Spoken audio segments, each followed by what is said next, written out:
Mehruanlar, müşterilerimiz vizalarını almaya devam ediyorlar. Şu an Şatlık Bey ofisimize geldi.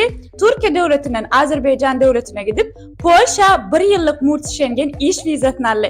Gelin onu yürek beyanlarını dinleyelim. Mehruan yıldızlar ben bir şirkete yüz tutup atkaz aldım. Bir men tanayanlar. Men ondan soň Tıkma viza kampanyasına yüz tuttum. Bir yıllık Schengen vizasını aldım. Köp minnetdarsın aytdan sağ bolsunlar. Hemmesine sizlerim arkayn yüz tutuplarsanız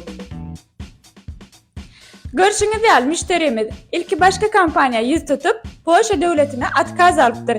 İkinci yedek takım vizanın kömeğiyle Avrupa'nın Polşa devletine 1 yıllık murt Schengen iş vizasını alır. Sizin Avrupa'nın Polşa devletine 1 yıllık murt Schengen iş vizasını almak için takım viza kampanyasına yüz tutup bilirsiniz.